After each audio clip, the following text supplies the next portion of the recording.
Hello बच्चों, how are you? Myself Talon Vikas, the finest and easiest way to learn the concept of physics. Today we are going to discuss the new topic of chapter number 5, laws of motion, and the topic is friction. बच्चों, आपने आपके lower standard में friction के बारे में कुछ थोड़ी basic information आपने देखी थी। तो आज हम फ्रिक्शन के बारे में डिटेल्स में स्टडी करेंगे। फ्रिक्शन क्या होता है, फ्रिक्शन कहाँ पे कब लगता है, कितने टाइप्स के फ्रिक्शन लगते हैं और फ्रिक्शन पे से बढ़िया बढ़िया न्यूमेरिकल्स कैसे बन सकते हैं, वो भी आज हम डिस्कशन करेंगे। So without wasting time we will directly focus on our topic friction. तो सबसे पहले हम ये देखते हैं कि फ्रिक्शन कब आता है, पिक्चर में फ्रिक्शन को हम कब इंट्रोड्यूस कर सकते हैं। तो देखो एक्चुअली फ्रिक्शन क्या है, how can be define friction. When ever, याद रखना, when ever there is a relative motion between to surfaces, the force which oppose the motion of the body is known as friction force। यहां पे एक word है relative motion, उस पे focus करना। Whenever there is a relative motion between two surface, the force due to which the relative motion is retarded, or we can say the force which oppose the motion of an object is known as friction force। बच्चों यहां पे relative motion पे मैंने focus क्यों कराया, तो याद रखना, अगर ये कोई सरफेस है और उस पे रखा हुआ ये जो मार्कर है, ये उस पे रखी हुई कोई ऑब्जेक्ट है, तो अगर ये जो मेरा हाथ है जो कि वो सरफेस जैसा बिहेव कर रहा है, वो आगे कुछ वेलोसिटी से बढ़ेगा, तो उसके साथ साथ ये मार्कर भी आगे बढ़ेगी। So with respect to marker, velocity of the surface and velocity of marker with respect to the surface क्या होगा, जीरो होगा, because both are in same direction with the same velocity. Okay, so marker की compare में ये surface की velocity zero होगी और surface की कंपेयर में ये जो मार्कर है उसकी वेलोसिटी जीरो होगी। तो फ्रिक्शन फोर्स कब लगता है, जब दो सरफेस एक दूसरे के साथ रिलेटिव मोशन में हो, तभी उस पे फ्रिक्शन फोर्स लग सकता है। अब बच्चों देखो, फ्रिक्शन फोर्स तीन तरह के होते हैं। There are 3 types of friction force. First, जब कोई बॉडी किसी सरफेस पे रुकी हुई पोजीशन में है, तब उस पे जो फोर्स लगता है उस फोर्स को हम बोलते हैं स्टैटिक फ्रिक्शन फोर्स। अगर किसी बॉडी रेस्ट पोजीशन में होगी, स्टैटिक कंडीशन में होगी, तब उस पे लगने वाला जो फ्रिक्शन फोर्स है उसको हम बोलेंगे स्टैटिक फ्रिक्शन फोर्स। बच्चों देखो, अब बॉडी किसी सरफेस पे रेस्ट पोजीशन में होगी, तो with respect to surface velocity of that object zero होगा। मींस वो बॉडी सरफेस पे कुछ रिलेटिव मोशन नहीं कर रही है, बट रिलेटिव मोशन करने की टेंडेंसी है। अगर हम उसको कुछ फोर्स अप्लाई करेंगे और हमने जो फोर्स अप्लाई किया उसकी अपोजिट डायरेक्शन में अगर कोई फोर्स जो हमने फोर्स अप्लाई किया उसको अपोज करता हुआ कोई अपोजिट डायरेक्शन में फोर्स ना लगे, तब तक हमने जो फोर्स अप्लाई किया उससे वो बॉडी एक्सेलरेटेड मोशन करेगी। बट सभी केसेस में ऐसा तो पॉसिबल है नहीं। हमने हमारे डे टू डे लाइफ में ऐसा एक्सपीरियंस लिया है कि अगर हम किसी रेस्ट पोजीशन में रही बॉडी को फोर्स अप्लाई करते हैं, तो हम जो फोर्स अप्लाई करते हैं उस फोर्स से वो बॉडी मोशन में आ जाएगी, ऐसा तो पॉसिबल है ही नहीं। तो होगा क्या कि बॉडी मोशन में नहीं आई, लेकिन बॉडी की कुछ ऐसी टेंडेंसी प्रोड्यूस हुई जो मोशन करा सकती है। तब उस पे लगने वाला, तब उस पे जो दो कॉन्टेक्ट सरफेस के बीच में जो फोर्स लगेगा in a rest position of an object is known as static friction, and static friction can be denoted by friction force is denoted by F. Therefore static friction is denoted by F suffix S, where this S stands for static friction force. अब बच्चों देखो यहाँ पे हमने एक figure draw की है. We can see here we have one horizontal surface. हमारे पास एक horizontal surface है और उस horizontal surface पे हमने एक m मास का ऑब्जेक्ट रखा है और m मास का जो ऑब्जेक्ट है वो सरफेस पे रेस्ट पोजीशन में है. So according to free body diagram हम इस मास पे लगने वाले सभी फोर्स को इंट्रोड्यूस कर सकते हैं. देखो यहाँ पे सबसे पहला जो फोर्स m मास के ऑब्जेक्ट पे लगेगा वो कौन सा होगा? वेट फोर्स होगा इन डाउनवर्ड डायरेक्शन में. एट द सेम टाइम जो सरफेस है वो ऑब्जेक्ट की कॉन्टेक्ट सरफेस के परपेंडिकुलर जो फोर्स लगाएगा उसको हम क्या बोलेंगे? Normal reaction. And direction of normal reaction in this case is in upward direction.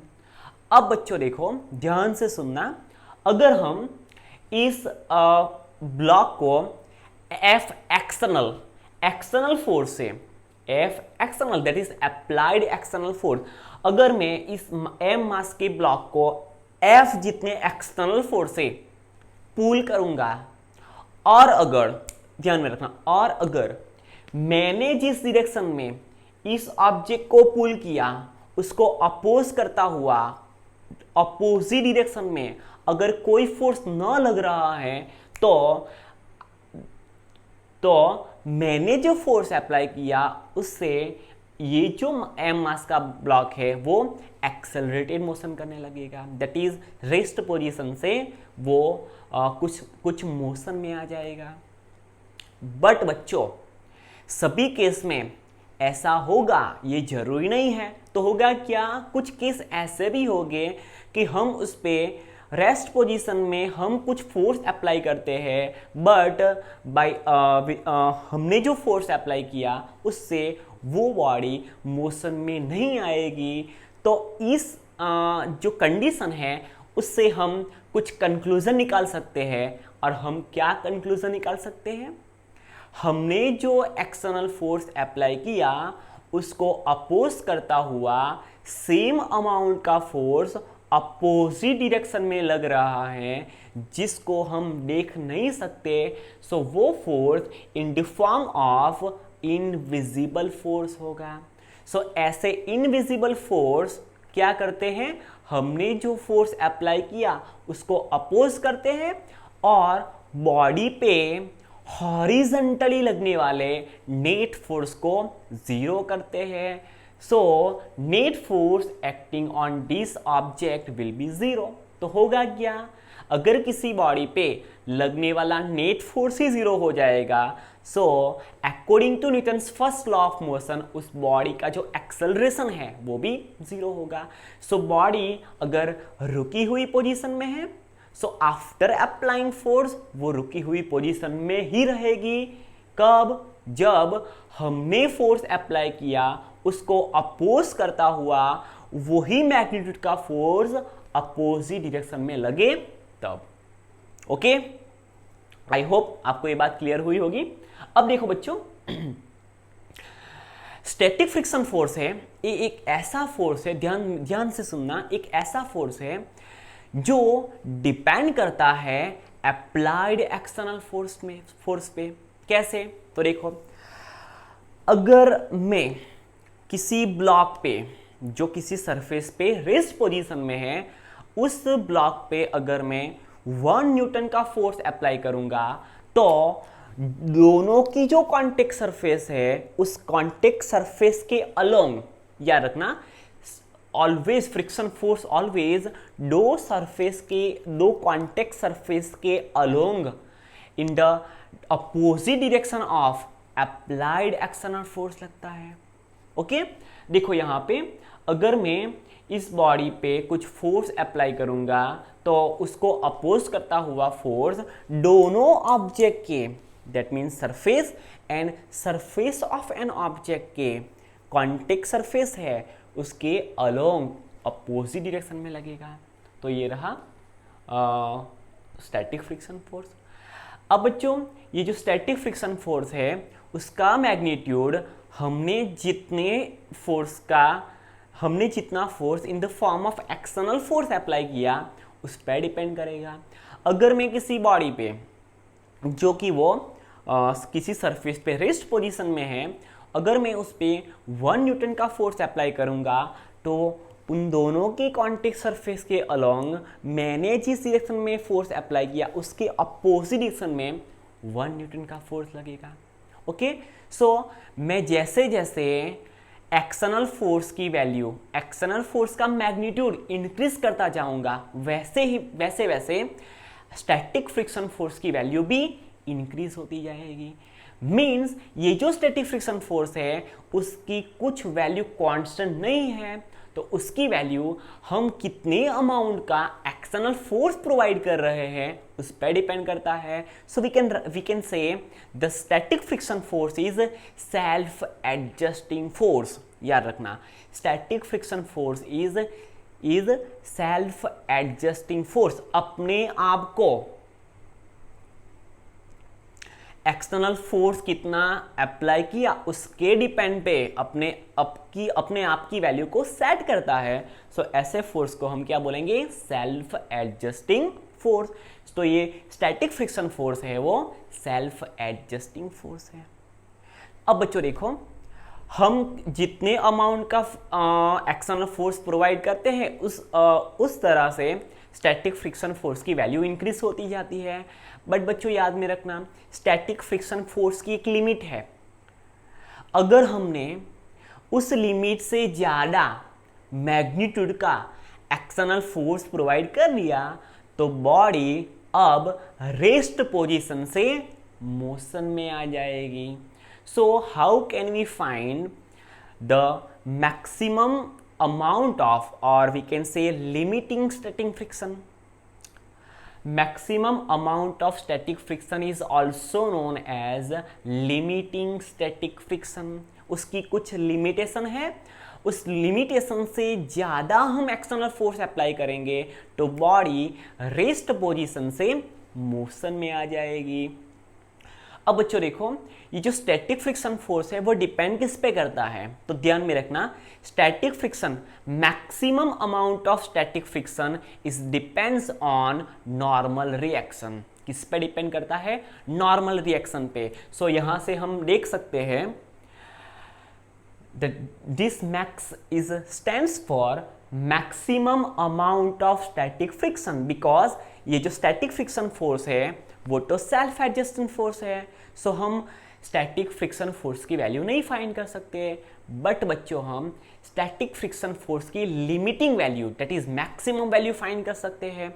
So maximum static friction, और we can say limiting static friction, is directly proportional to normal reaction. अब बच्चों हमें पता है, if we remove the symbol of proportionality we have to introduce one constant and that constant will B unitless constant. देखो यहाँ पे Fs maximum is equal to, हमने symbol of proportionality को रिमूव किया, सो हमने यहाँ पे एक कांस्टेंट को इंट्रोड्यूस किया and this constant is mu S. क्या बोलेंगे हम इसको? Mu S into N, that is normal reaction remain as it is. This mu S is known as coefficient of static friction force. याद रखना, mu S is known as coefficient of static friction force. बच्चों देखो यहाँ पे normal reaction की value ज्यादा होगी तो बॉडी पे लगने वाले maximum amount of static friction की वैल्यू भी ज्यादा होगी। बट बच्चों अगर म्यू एस की वैल्यू ज्यादा हुई सो डायरेक्टली स्टैटिक फ्रिक्शन की मैक्सिमम वैल्यू भी ज़्यादा हो सकती है। सो ये जो म्यू एस है, that is coefficient of static friction है, वो किन चीज़ों पे, किस पे डिपेंड करता है और किस पे डिपेंड नहीं करता है वो भी हमें देखना पड़ेगा। सो बच्चों देखो, the value of mu S that is coefficient of friction force is depends on nature of surface. बच्चों सरफेस कैसी है, अगर सरफेस बहुत रफ होगी तो लगने वाला जो स्टैटिक फ्रिक्शन फोर्स है वो ज़्यादा होगा। इसलिए तो हम हमारे जो शूज़ है उसके नीचे कुछ ग्रिप लगाते हैं जिससे अच्छी पकड़ बनी रहे। सो necessary amount of friction force उस पर लगा रहे जिससे हम गिरने से बच सके। सो देखो यहाँ पे the amount of coefficient of static friction is depends on nature of surface. भाई सरफेस कैसी है उस पर डिपेंड करेगा। Second one, material of surface, भाई सरफेस का मटेरियल कैसा है उस पर भी डिपेंड कर सकता है। And third and most timely thing is that the amount of और we can say coefficient of static friction is also depends on the temperature. With respect to temperature or in accordance to temperature, the amount of the value of coefficient of static friction also will be changed।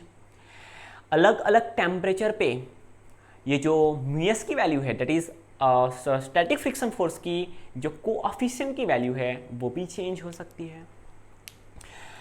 सो हमने ऐसा बोला कि ये जो static friction force है उसकी value हम नहीं फाइंड कर सकते, but limiting static friction that is maximum amount of static friction we can find. So static friction find करने के लिए हमारे पास जो कोएफिशिएंट ऑफ स्टैटिक फ्रिक्शन है उसकी रेंज क्या होगी। तो बच्चों ये आपको 1 मार्क्स एमसीक्यू में या तो 1 मार्क्स शॉर्ट क्वेश्चन में आ सकता है। The range of coefficient of static friction start from 0.01 and end at 1.5. Maximum value of coefficient of static friction force is 1.5 and minimum value of coefficient of static friction is 0.01। Depend किस पे करेगा भाई, surface के nature पे depend करेगा, surface कैसा है। और second one, the type of that is a material of material of surface पे डिपेंड करेगा। अब बच्चों देखो हमने ये बात कर ली स्टैटिक फ्रिक्शन की। अब स्टैटिक फ्रिक्शन का हमने फॉर्मूला क्या निकाला, Fs maximum amount of static friction is equal to mu S into N. अब बच्चों देखो म्यू एस क्या है, कोएफिशिएंट ऑफ स्टैटिक फ्रिक्शन है। हम कोएफिशिएंट ऑफ स्टैटिक फ्रिक्शन को सब्जेक्ट बनाएंगे, so we can write mu S from this equation, mu S is equal to Fs maximum divided by normal reaction. So mu s is equal to maximum amount of static friction acting on a body divided by normal reaction. Fs maximum, that is the static friction force, maximum value of static friction force. So वो भी force है, normal reaction वो भी kind of force है। So यहाँ पे भी इसका यूनिट न्यूटन होगा, नॉर्मल रिएक्शन का यूनिट भी न्यूटन होगा, ऊपर भी न्यूटन नीचे भी न्यूटन, तो लो newton. Okay, so mu S is equal to, mu S क्या होगा, यूनिटलेस फिजिकल क्वांटिटी होगी, याद रखना। Coefficient of static friction is unitless and unitless होगी तो ऑब्वियसली वो डायमेंशनलेस भी होगी। सो coefficient of static friction is unitless as well as dimensionless physical quantity। अब बच्चों देखो 1 marks most MP case, if object does not move, अगर body surface पे हमने फोर्स अप्लाई किया उससे मोशन में नहीं आई तो कौन सी कंडीशन फुलफिल हो सकती है यहाँ पे। सो maximum amount of static friction is less or equal to mu s into n. This is a most IMP equation. If body does not move, body अगर motion में नहीं आएगी, that means tendency of motion, हमने force apply किया, maximum amount का friction, static friction force लगा, अगर हम उस फोर्स से कुछ ज़्यादा मैग्नीट्यूड का एक्सटर्नल फोर्स दे दे तो बॉडी रेस्ट पोजीशन से मोशन में आ सकती है. So we can say there is some औकात, okay, that is some limit of static. ये जो स्टैटिक फ्रिक्शन फोर्स है उसकी कुछ औकात है. उस औकात से ज़्यादा हमने एक्सटर्नल फोर्स प्रोवाइड कर दिया तो वो बॉडी रेस्ट पोजीशन से मोशन में आ जाएगी. So now we will discuss the second type of static friction and that is dynamic friction और we can say kinetic friction. And kinetic friction can be denoted by FK where K stands for kinetic और dynamic friction. अब बच्चों देखो, हमने देखा कि अगर किसी सरफेस पे बॉडी रेस्ट पोजीशन में है और टेंडेंसी ऑफ मोशन है तब उस पे लगने वाला फ्रिक्शन फोर्स को हम क्या बोलेंगे? स्टैटिक फ्रिक्शन बोलेंगे. और ये जो स्टैटिक फ्रिक्शन फोर्स है वो सेल्फ एडजस्टिंग फोर्स है. हम कितने अमाउंट का एक्सटर्नल फोर्स प्रोवाइड कर रहे हैं उस पर डिपेंड करेगा कि भाई कितने अमाउंट का स्टैटिक फ्रिक्शन जनरेट होगा. बट उसकी कुछ लिमिटेशन है, that is maximum amount of static friction Fs maximum is equal to μs into N. हमने देखा. वैसे ही बच्चों, अगर कोई बॉडी किसी सरफेस पे स्लाइडिंग कर रही है, क्या कर रही है? स्लाइडिंग कर रही है. अगर आप कोई टेबल को ऐसे पुल करोगे तो कुछ आवाज आएगी, ऐसी आवाज आएगी. तो ऐसी आवाज क्यों आई? बिकॉज दोनों की सरफेस एक दूसरे के साथ कांटेक्ट में रह के रिलेटिव मोशन करना चाहती है और रिलेटिव मोशन हो रही है तो उस पे लगने वाला, बॉडी पे लगने वाला, टेबल पे लगने वाला जो फ्रिक्शन होगा उसको हम क्या बोलेंगे? काइनेटिक और डायनेमिक फ्रिक्शन. देखो यहां पे, whenever body is in motion the force which opposes the relative motion of the body is known as kinetic या तो dynamic friction. Body rest position में होगी तो स्टैटिक फ्रिक्शन. अगर बॉडी मोशन में है और किसी सरफेस पे स्लाइडिंग कर रही है, स्लाइडिंग कर रही है तो उस पे लगने वाला जो स्टैटिक फ्रिक्शन है उस अपोजिट डायरेक्शन में ही लगेगा. ऑब्वियसली बॉडी जिस डायरेक्शन में मोशन करेगी उसके अपोजिट में लगेगा, तभी वो बॉडी का जो मोशन है उसको रिटार्ड कर सकता है. सो हम क्या लिख सकते हैं? whenever the body is in motion the force which opposes the relative motion of the body is known as kinetic or we can say dynamic friction.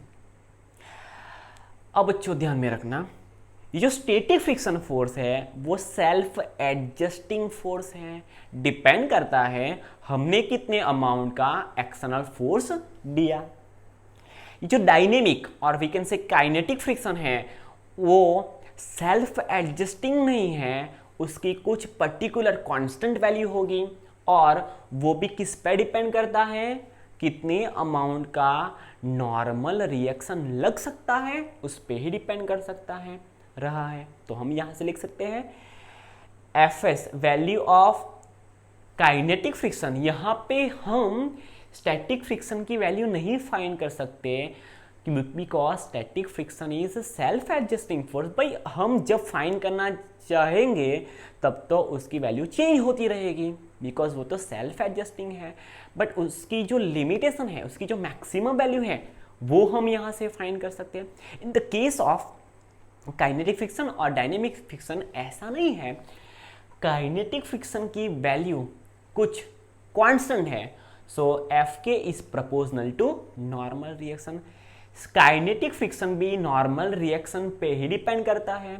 And when we remove the symbol of proportionality, we have to introduce one constant, and this constant in the case of kinetic friction is coefficient of kinetic friction. जब static friction लगता है तो constant क्या होगा? Coefficient of static friction. जब body किसी surface पे sliding कर रही है, दैट इज मोशन में होगी, तो यहाँ पे कोएफिशिएंट ऑफ काइनेटिक फ्रिक्शन होगा. सो हम यहाँ से लिख सकते हैं कोएफिशिएंट ऑफ काइनेटिक फ्रिक्शन. अब बच्चों ध्यान में रखना, 1 मार्क्स शॉर्ट क्वेश्चन. ये जो कोएफिशिएंट काइनेटिक फ्रिक्शन है वो किस पे डिपेंड नहीं करता है। So relative velocity of an object in motion.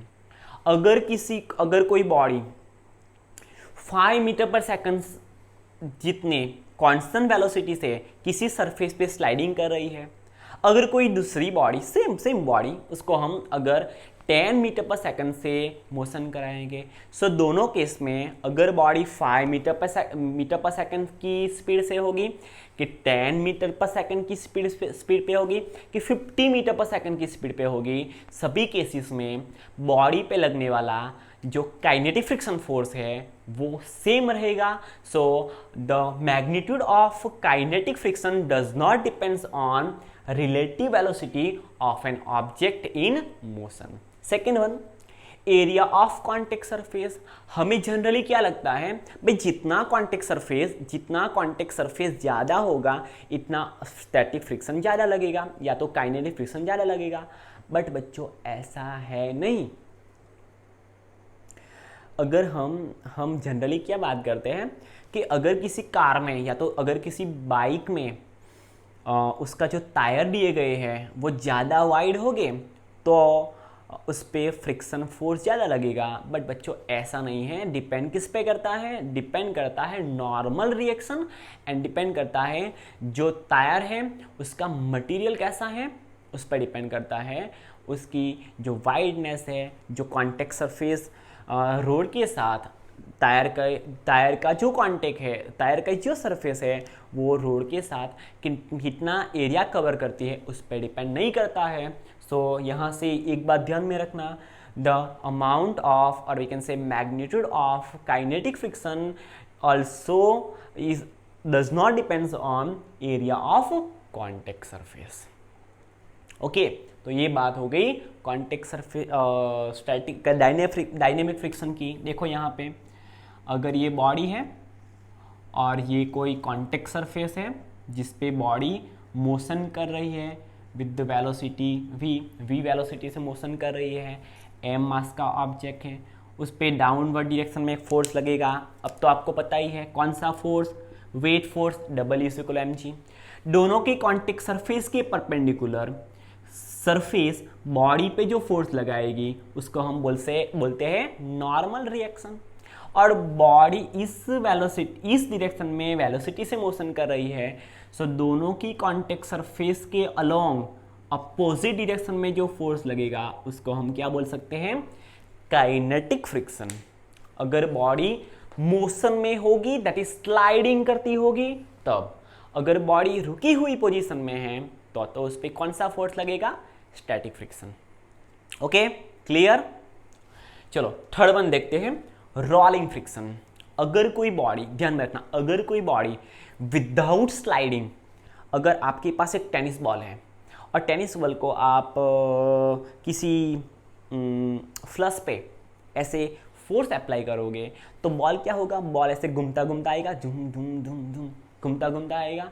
और वो अगर without sliding only rotational motion करेगा, ओनली रोलिंग मोशन करेगा, ऐसे घूमता घूमता आएगा, स्लाइड नहीं होगा, तब उस पे लगने वाला जो फोर्स है वो फोर्स कैसा होगा? उस पे लगने वाला जो फ्रिक्शन फोर्स है वो होगा रोलिंग फ्रिक्शन फोर्स। ओके, सो हम यहाँ से डेफिनेशन देख सकते हैं, and rolling friction can be denoted bye Fr।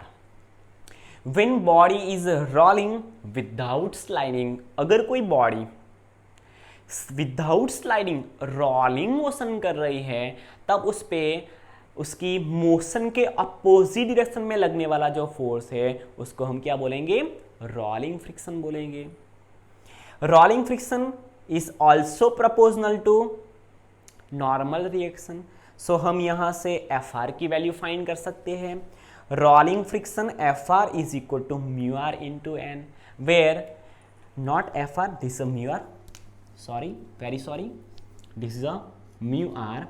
Mu r is coefficient of rolling friction। अगर बॉडी पे स्टैटिक फ्रिक्शन लग रहा है तो mu s क्या होगा? Coefficient of static friction. अगर बॉडी किसी सरफेस पे स्लाइडिंग कर रही है तो उस पे लगने वाला फोर्स क्या होगा? काइनेटिक फ्रिक्शन, और उसका कोएफिशिएंट क्या होगा, coefficient of kinetic friction that is mu के। और अगर कोई बॉडी किसी सरफेस पे विदाउट स्लाइडिंग रोलिंग मोशन कर रही है, तब उस पे लगने वाला जो फोर्स है वो कौन सा होगा, तब वो फोर्स होगा उस बॉडी के मोशन के जस्ट अपोजिट डायरेक्शन में along with the contact surface of that object and surface is known as rolling friction. अब बच्चों ध्यान से सुनना, rolling friction is 100 or 1000 time less than the kinetic friction and static friction. अब बच्चों मैं जो बात करने जा रहा हूं उसको ध्यान से सुनना। अगर कोई ट्रक खड़ी है, ट्रक, हाँ ट्रक, अब आपको एक क्वेश्चन होगा, सर आप ट्रक की बात क्यों कर रहे हो, आपसे तो कुछ दम लगेगा नहीं, आप तो किसी ट्रक को रेस्ट पोजीशन से मोशन में ला नहीं सकते हैं। कोई बात नहीं, आप तो ला सकते हो, तो आप की बात करते हैं।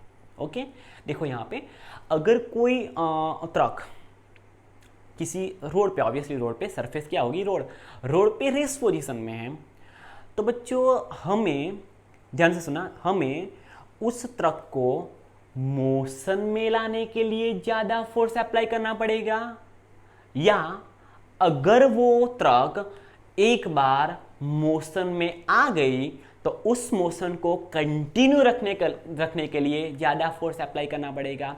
ऑब्वियसली जब ट्रक रोड पे रेस्ट पोजीशन में है और उसे मोशन में लाने के लिए हमें ज़्यादा फोर्स अप्लाई करना पड़ेगा।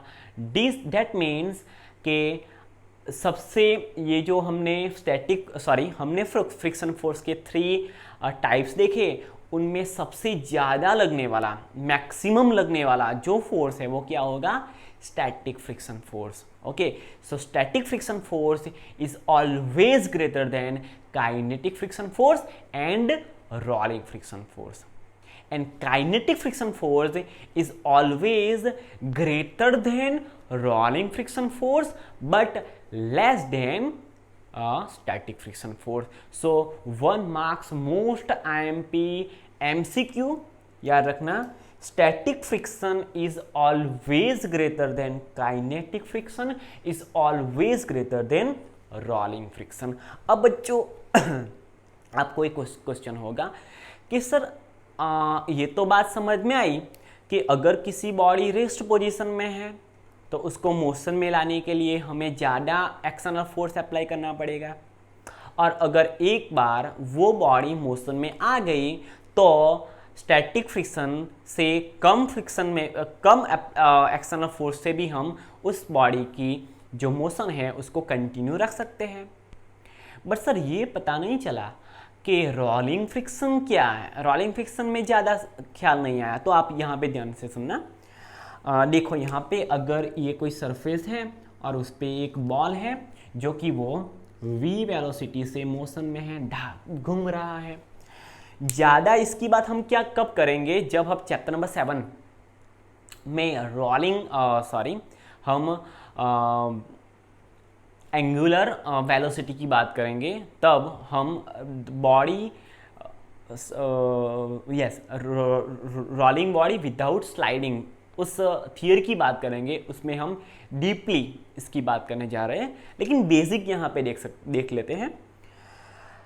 बॉडी अगर रोलिंग मोशन में होगी, ध्यान में रखना, अगर बॉडी विदाउट स्लाइडिंग रोलिंग कर रही होगी तो उसकी एक नई वेलोसिटी होगी और उसको हम क्या बोलते हैं एंगुलर वेलोसिटी। वो घूम रही है तो उसकी वेलोसिटी कौन सी होगी, एक तो वो आगे भी बढ़ रही है तो उसकी होगी लीनियर वेलोसिटी, और वो कुछ वेलोसिटी से घूम रही है तो घुमाने वाली जो वेलोसिटी है उसको हम क्या बोलेंगे, angular velocity of an object. अब बच्चों ध्यान में रखो, यहाँ पे इतनी ही सरफेस कांटेक्ट में आई बॉल की। अगर बॉल रोटेट करेगा तो अब ये वाला जो पॉइंट है वो कांटेक्ट में आएगा, बॉल आगे बढ़ता रहेगा तो ये पॉइंट कांटेक्ट में आएगा। अगर बॉल मोशन करता ही रहेगा तो बॉल के different point on the surface of ball, surface जिस सरफेस पे वो रोलिंग कर रहा है उसके साथ कांटेक्ट में आएंगे। सो ये जो कांटेक्ट सरफेस है वो लगातार चेंज होती रहेगी। सो बॉडी पे सबसे कम अमाउंट का रोलिंग फ्रिक्शन लगेगा। सो the kinetic friction is greater than rolling friction and static friction is greater than kinetic friction as well as rolling friction। तो बॉडी पे लगने वाला जो रोलिंग फ्रिक्शन है in compare to static friction and kinetic friction approximately 100 से 1000 तक less हो सकता है। ओके सो बच्चों, आज हमने जो बात की ना ये हमने एक नए हीरो को इंट्रोड्यूस किया और हीरो का नाम क्या है? फ्रिक्शन। बच्चों, हमने हमारे एक प्रीवियस लेक्चर में मे बी 5.15 एक्सरसाइज की थी, 5.15, और उसमें हमने ऐसा मे बी देखा था कि हमारे पास एक 10 kg का मास है, एक 20 kg का मास है, मे बी अप्रॉक्सीमेट, मुझे ज़्यादा पता नहीं है, याद नहीं है, बट ऐसा हमने देखा था।